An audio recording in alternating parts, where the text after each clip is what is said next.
Thank you for coming out to our Using Local Labs webinar for AccuTrack 2014. It's one of the videos in our webinar series.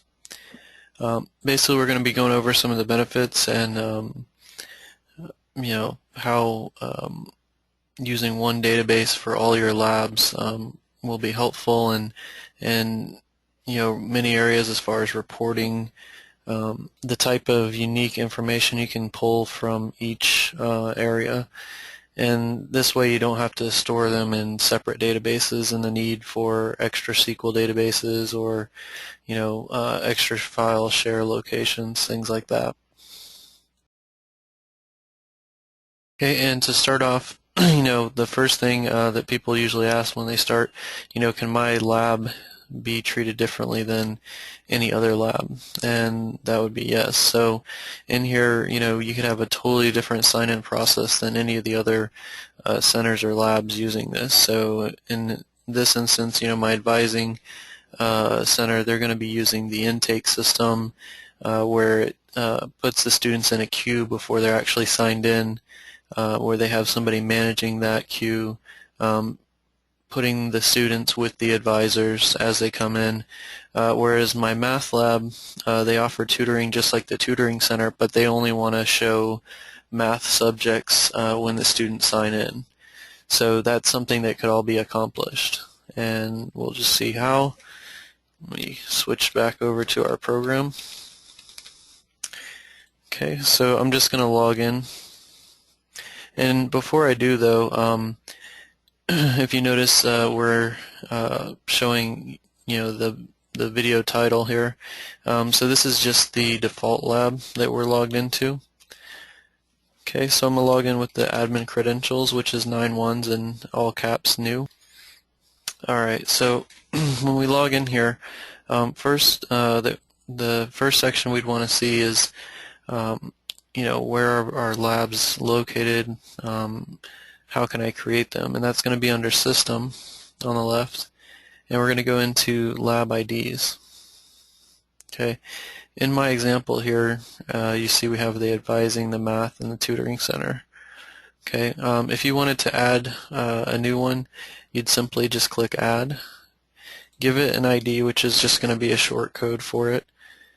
So this could be our writing center.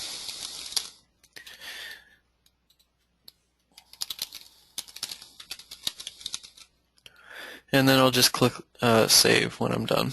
Okay, so now I have a writing center that I could uniquely set up for this. We're going to continue with what I have, and if I want to delete one, I accidentally put it in there, I just click Delete. Okay. The way we actually can differentiate the sign-in, there's a few different ways. For instance, in this math lab, I'm going to want to only show certain math activities. So I would click this button here that says View Modify Activities Held in this lab. So here at the top is my list of all the activities. Okay, down at the bottom, these are the ones that I've selected, and you can see if I scroll through the ones I've selected, they're all my math courses. Okay, and if I had some in here, I could easily search for them. Like for instance, if I wanted all my English classes, I'll click that column, and I'll just start to type ENG, and here I get to all my English. And I could simply move those down if that was something that I wanted. And I can either click the first one in that grouping and then hold the Shift key and select the last one. That would actually select those three and move them down. Then I could use a single arrow to move those down. If I wanted to, if I knew the category, I could right click on and say filter on this exact value, so that's all I see. I'm going to clear that filter though. Alright, and so I mean basically I would move those down into this lower box once I'm ready. And one other thing, if I had different ones that I wanted to select, I could, and they're not in a series here, I could click this one, hold the control key, and click one that's not in order. and pick whichever ones and move those down. You're just using the single. You don't want to use a double. That moves everything one way or the other. So if I made a mistake, I could, correct it. So we're going to leave those as is. Now in the tutoring center, we're just going to look at that real quick. You can see that I offer all of the categories here. Now if I wanted to get rid of this, and let's say we just use the I just select those ones, so move these up. I don't use that. I don't use any of these. We're just using tutoring, so I'm going to get rid of that. Maybe tutoring and my computer use. So anything extra we're not going to use. So I'd say OK, and I've changed what my particular lab can offer as far as courses or activities. Now in the advising, I don't have anything set up yet, but we'll see that. I'll go ahead and we'll make a few activities and make those available for advising. I can also do this with services. So if you guys happen to use services, this particular lab doesn't use services. All they do is tutoring, so they left that alone. And in the tutoring center, they do tutoring, but they want to know whether it's required or self-study, so they can use those. Alright, so I'm just going to close out of this screen. So that's how you set, which lab can offer what. But now we need to set up each of those labs. So normally you're going to go to Sign In Setup, and you're just going to set up. And you still would. The reason why I say normally, though, is we want to set ourselves to a particular lab. Right now, if I don't set myself to a particular lab, I'm in the default all lab. Just to give you a brief understanding of what that is, default lab is where all the settings are pulled from when a new lab is created. So it's like the default settings that you would like your centers or labs to be created from. Also, when you're reporting, it's all labs. So if I were wanting a report in all my areas, then I would use the default or not filter on anything. But at the same time, I can click this drop down and I can choose a particular lab here. So advising math, and I can adjust the settings accordingly for each of those labs. So I can either keep changing this to, let's say, like the advising office or the math lab for every setting that I want done in here, or if we go back,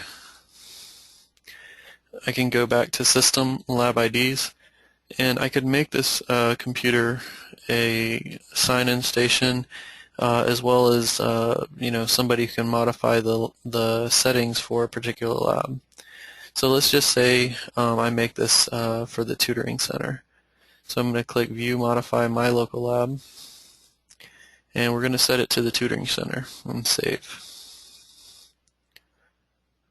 Okay, once it's been saved, I can close out, and if I go to my sign-in setup and setup, I now see that it's automatically set to the tutoring center. That way, if I modify these settings, it's not going to affect anybody else but the tutoring center. Okay? So here, at this point, this was the default message, so I could actually say, something different.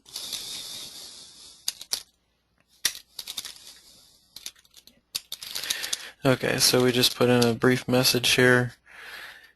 Alright, and at the tutoring center, I can determine what buttons I want to appear. So on here, we offer appointments, seminars. We don't offer any of these options like media checkout, so I'm going to leave those unchecked. And let's say I want to take away the messaging center so that students can't message anyone from the sign-in station. And if I want them to see who's in, I'm going to leave that. Now I also would probably want to run this in kiosk mode, so all my sign-in stations would actually be expanded to fit the full size of the screen, and that's all they'll be able to do. Now, since this is my admin desktop, it only applies to the station you set that on, so I'm going to leave it unchecked for this one. I'm going to save those settings. So all these, whenever I set up a sign-in station and assign it to that lab, should be reflective of those changes we just made. So let's return back to the sign-in station. Okay, so now you see it's the tutoring center with the new message that I put in there, as well as the buttons that I wanted to offer to my people. Okay, I'm just going to log in as admin again.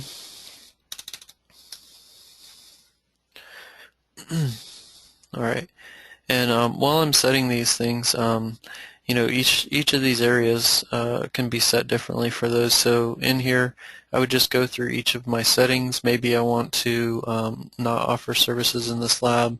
I think in the math lab we have it set that way. Maybe I want to show all of the courses, not just those that they're registered to. You know, depending on how you want that set up, you would configure these differently. Alright, and for right now I'm going to go ahead and switch back.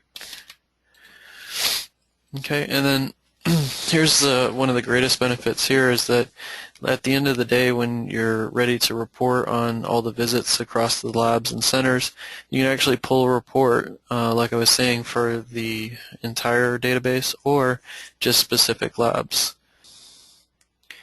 Okay, if let's say I'm doing appointments here, I can click reports and only get the appointment reports. That's a new feature of 2014.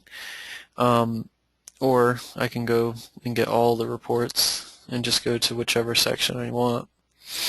Okay, but we're going to go appointment reports, and let's say we want to get a list of no-shows. Okay, so at this point I can either get a list of all no-shows across the database, like if different centers offer appointments, maybe advising as well as the tutoring center, and or I can just get it on a specific one. So let's say I just want it for my tutoring center. I would check the tutoring when I check the box for lab IDs.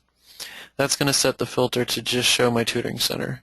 So let's say that's something I want to run regularly, and I'll do it for this semester, so that way I can just get the semester, or maybe let's limit it to just last month, so this past month.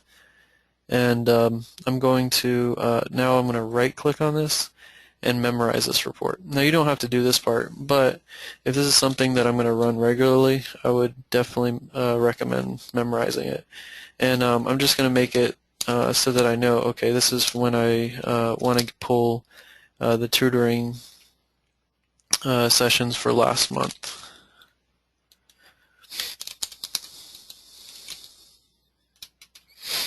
Okay, so I give it a name accordingly. Say OK. Sure, we'll make it available for everyone.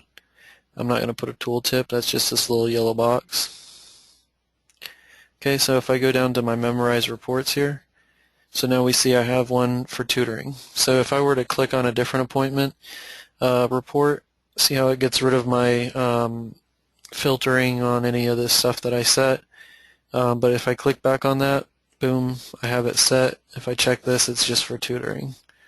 Okay, so you know, in the same instance, if I actually just wanted one for everywhere, I would go ahead and do that no-show report and just leave this unchecked. Okay, and I can set the filter on whatever I wanted here. Okay.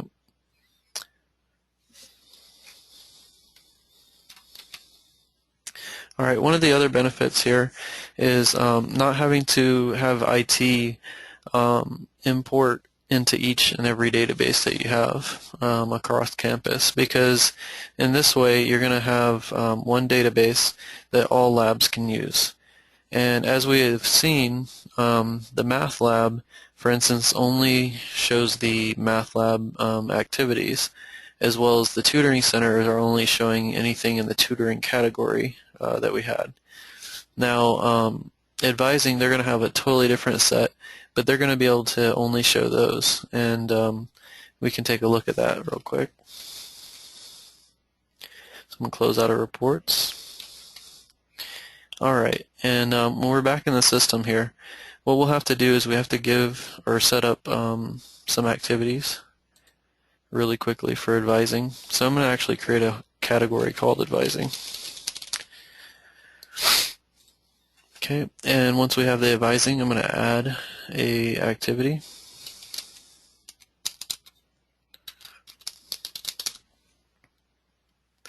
And we'll create a few activities here that I think they'd use. Okay, so I'll just come up with a few. Now, this is all that the Advising Center would like to use. They're not going to use like your normal imported registration, things like that. So one thing, they want to make these available to everyone. So we're going to edit these, and we're going to make them globally available, meaning all people are registered to them automatically. They don't have to be registered on an individual basis. So I'm going to go ahead and do that for each of these. Okay, and now we're going to close. And now I'm going to go and we're going to set ourselves to that particular lab first. Okay, view modify my lab, advising, save. Okay, once I save that, I'm going to make sure I'm clicked on advising so that I can modify the activities held.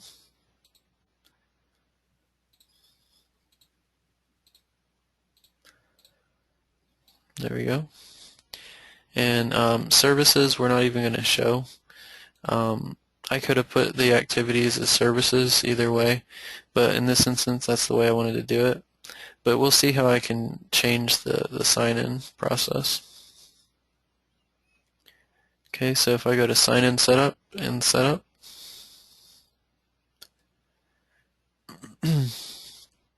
okay, see, and I'm in the advising office, but it still has the the default settings here, so I'm going to change this completely.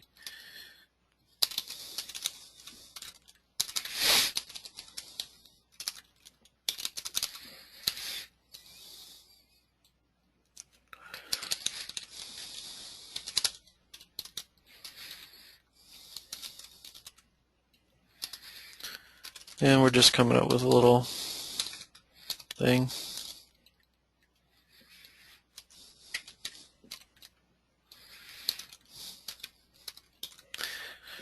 Alright, so I'm fine with that. Now we do offer appointments, but none of these other things. Messaging, yeah, we'll get rid of that. And who's in, we're going to leave that just so they can see maybe what advisors are available. And let's save that. And I'm going to go to my activity screen. Now see, this is where I'm going to diversify it. So on the default settings there, I think they normally would have this checked, registered. So we're not going to show registered activities because we made them global. Also, typically they're set to show the service type, so I have this unchecked so that it won't show the services. And I don't need instructors to show or anything like that.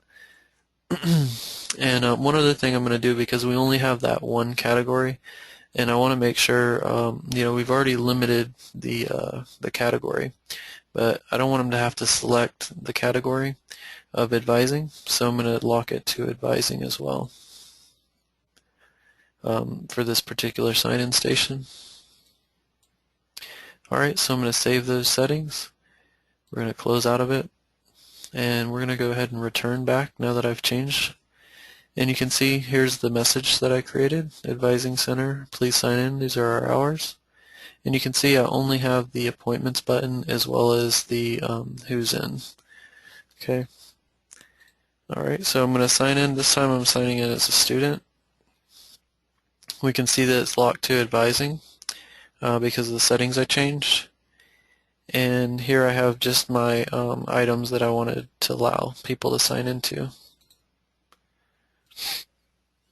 Okay, so they're signed in, and if I was using the intake system, it would say, you know, please wait for your name to be called.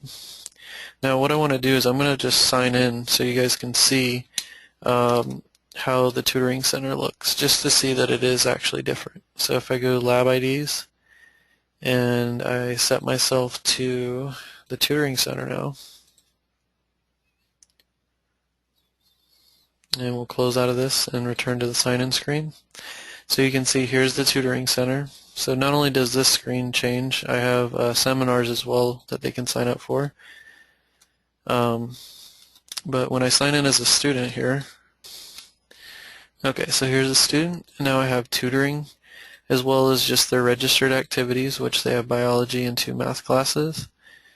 And they have instructors to pick and whether it's required. So we're going to say continue. And here we actually have them pick a tutor if they know who they're going to be meeting with.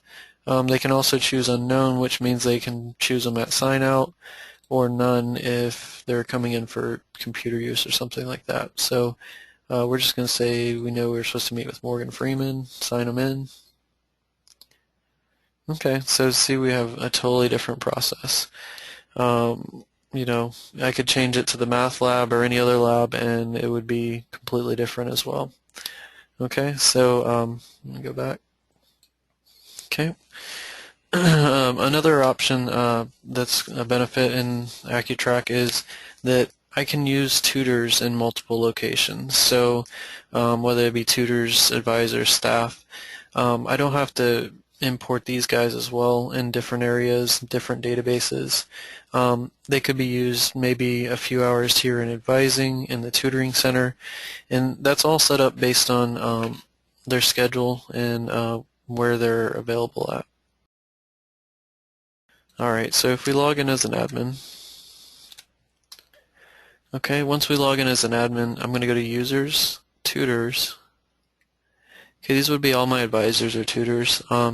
Basically here, I can select a particular tutor, let's say like Tom Cruise, and I can add or remove assignments. So for instance, this one, they're actually given everything but advising activities. So in here, I can essentially make them available in any lab that uses these particular activities. And I could take off things that don't make sense, like computer use. So I just went ahead and got rid of those. Okay, and I think we offer orientation at the tutoring center, so all of those things, that's what he can help with. He's one of my tutoring center. Now, a new feature in 2014 as well, if I want to duplicate these assignments to other tutors, let's say I have a handful of tutors and they're all going to be available for the same set of tutoring options or whatever, I can click this duplicate assignments, pick their name, let's say Kathy Bates and Sean Connery, and hit close. It's going to give me a warning that it's going to change whatever they had before to this exact same schedule or assignment and say yes.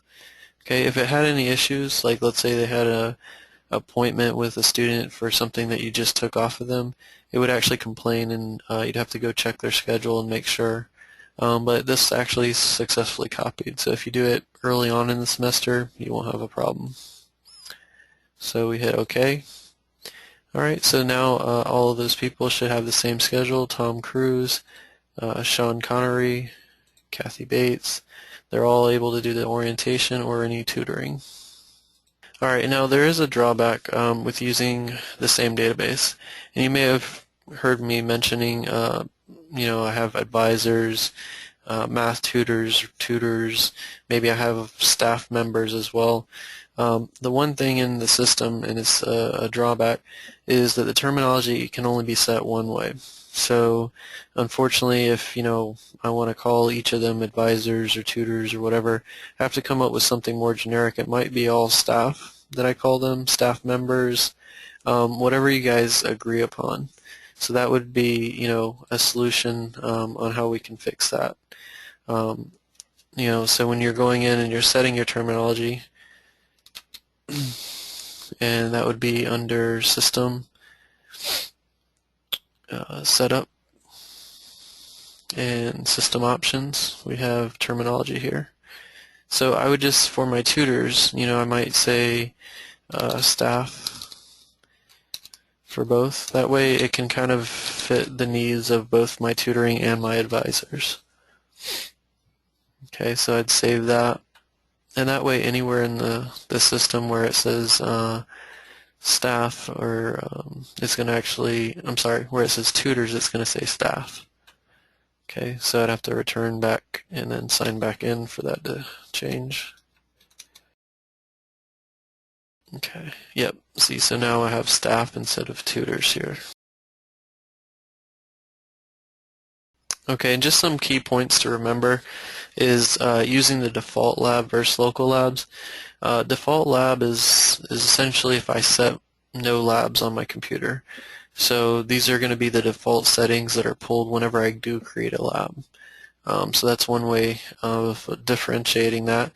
If you're not going to be using local labs, then it's fine to create in the default lab. And that way, if you do end up separating, the other labs have something to work off of anyway.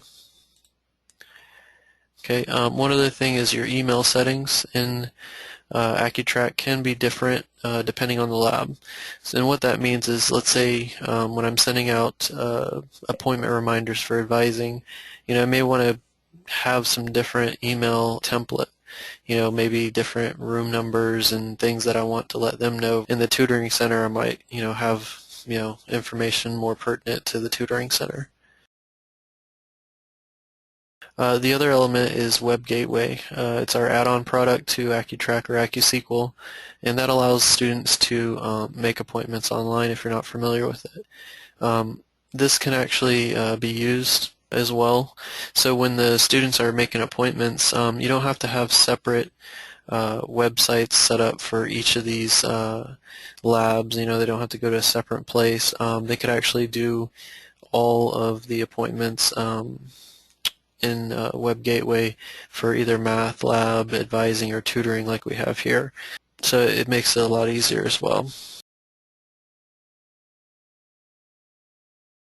And as you saw, we could also see only certain activities in each of those labs. So even though you're sharing the database and you'll be able to report across the entire database for people, you'll actually be able to limit your students in your center to only certain activities. We've seen how you can assign activities, assign services to the lab, making yourself a sign-in station. Now, making yourself a sign-in station, that might not have been as clear, but that was when we were going in here to System Lab IDs, and we're setting or viewing and modifying our local lab. And the reason why it's viewing, because I can see real quick if I just want to see where I'm at, and I could easily change that if I wanted to. Okay. All right, and then the last thing that we're going to go over, if IT was wanting to know if there was a way to maybe import what each lab is going to be using in the system as far as the activities that show up, it's definitely something that can be done. We're going to go, and this is going to be under Database, Import. We're going to select a file. Okay, and they call it Activity Lab Registration Import. So I'm going to use this file here. Okay, there's going to be 4 things that you need for this import. It's basically going to be the lab ID and the category and the activity. Okay, so in here I actually notice I have reading and that's it, reading lab. So in order for this import to work, they do actually have to have the lab created before. So really quickly, I'm going to back out of this. We're going to go to System, Lab ID. I'm going to add one called Reading.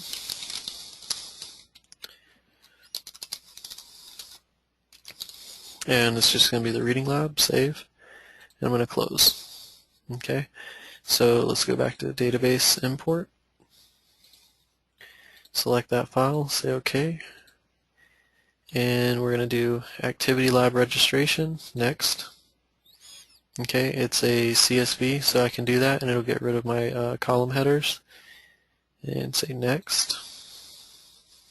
Okay, this part I'm just going to drag each of these up. So, for instance, column 1 is lab ID, Column 2 is my categories. Column 3 is the ID for, oh, nope, it's actually the activity name, and then column 4 is the ID. Now, you do, at this point, still need all 4 of those. I know some people don't use the activity ID. In the newer version that's going to be released soon is AccuTrack 2015.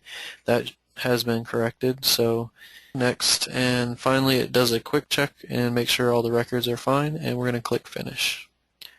Okay, this time it imported successfully. So I'm going to say OK, and we're going to go back to System, Lab IDs, and make sure we select Reading. And there we go. So we've got all those that I just imported into that lab. So if I cancel all that, if we were to set ourselves to it, that's what we would be seeing at the sign-in station. So I think that wraps it up for this import and as well for the webinar. If you guys have any questions, don't hesitate to contact us at support@accutrack.org. We're always there and available if you need help. And if you have any questions, definitely email us at that address. Thanks for watching this presentation of using local labs in AccuTrack 2014. Have a great day.